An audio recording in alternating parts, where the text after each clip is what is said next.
if you're ever wondering what Chris in SoCal does in his free time, this is what he does. Tries to get out and go somewhere every once in a while. Currently in Waikiki Beach on Oahu. Very nice place to spend some time. It's pretty nice weather. It's been kind of rainy on and off, not a big deal, but when it's nice, it's really nice. So very good to get away. But it's been a crazy week, crazy couple of weeks, and I think it's telling because, you know, for the first time in a long time, you hear people talking about gold as really the SHTF scenario, something coming that, you know, the dollar failing this, that, the other thing. Do I think it's really going to happen? No. But that with Moody's downgrading the US dollar recently, that also wasn't good. And people say, well, you know, the other rating agencies have had the US debt downgraded for 14 years. Yes, that's true, but the thing is, you have to think of it from the standpoint of everything else going on and everything in context. Because a downgrade coming at the time where the Fed's going to have its big auction and all the other uncertainty going on with the US, the dollar, all that stuff, I mean, it's a lot. It's a lot. It's just a lot going on, right? So when you think about things like that, I mean, it seems that there's definitely a flight to safety going on, and it's a little different than the normal ones where we would see people, you know, flocking to the dollar. Now we're seeing people flock to things like cryptocurrency, which to me is crazy. Not so much that, you know,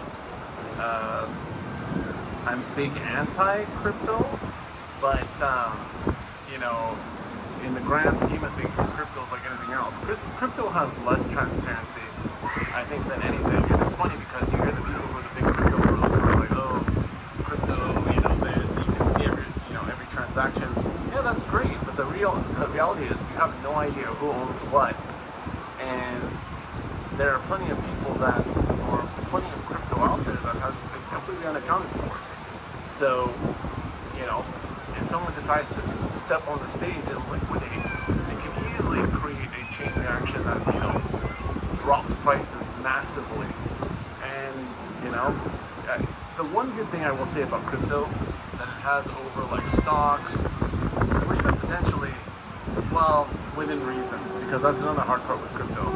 As of now, you know, the exchanges are operating normally, but you could imagine, like, if there was a big sell-off, you know, they could easily, you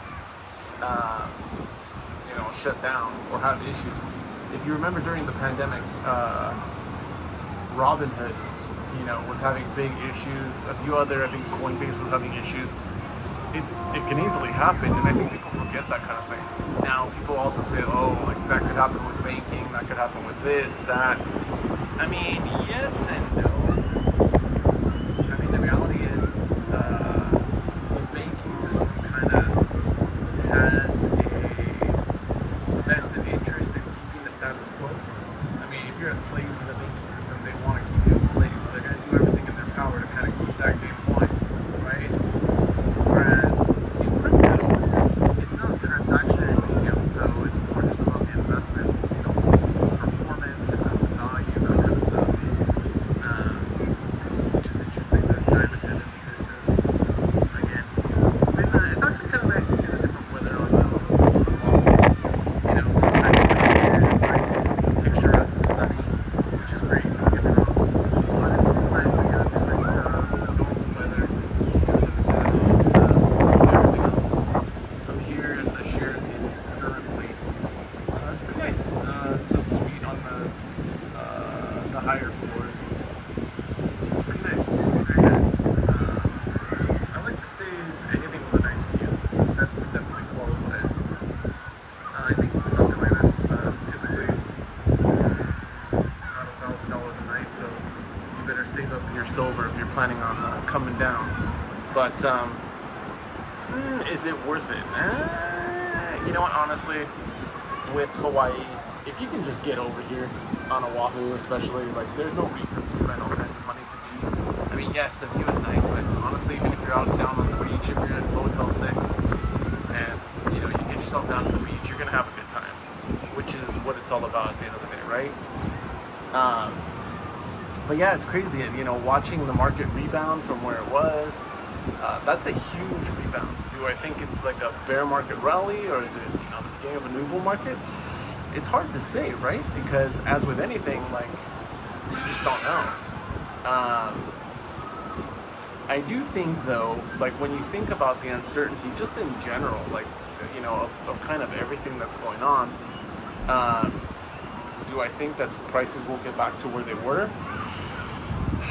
Maybe not where they were.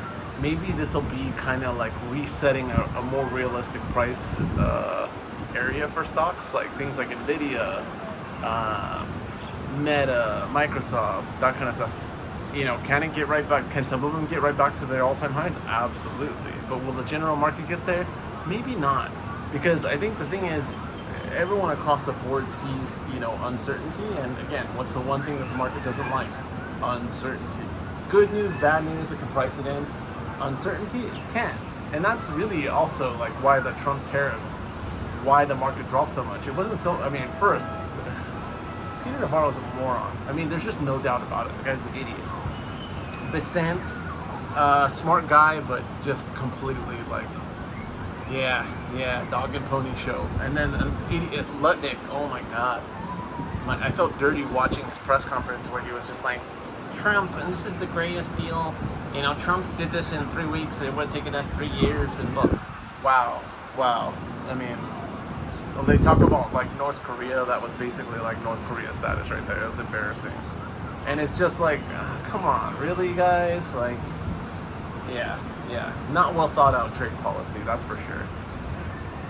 You know, just the whole thought other countries aren't paying their fair share. Yeah, right. That's anybody who says that just does not understand not only business, but economics, finance. Yeah, and the fact that, I mean, I can understand the general public because that's not their thing. And that's the kind of thing, too, like, when you think about how things work, it's kind of crazy because, like, I think there's this sense with people that they have to understand, like, everyone has to understand economics. The reality is they don't. Just like they don't understand medicine, they don't understand all kinds of things. And that's fine. It's okay. We can't all, you know, be masters at all kinds of different things. I mean, you just can't. There's only so much time in the day. You only have so much life. You only have so much knowledge. You know, plumbing and other stuff. I mean, could I figure it out? Maybe. But I'm going to break a lot of stuff and ruin, you know, tens of thousands of dollars worth of stuff instead of just paying somebody who knows what they're doing. And I think that's kind of, you know, the mentality that people have to have with things like economics and finance. If you don't know, don't pretend that you know. You're not doing anyone any favors, and definitely don't go around talking like you know what the hell you're talking about. Unfortunately, we're all guilty of that in different, I guess, facets of life, right? But yeah, to hear it from the government or, you know, people who work in the government is just kind of embarrassing. But I'm interested to see where metals go. I think they're kind of probably plateauing at this point, but it's been good to see them have a good run. The thing is, does it put it out of reach for the general stacker, or is this kind of the new norm? I don't know, but I'll be waiting.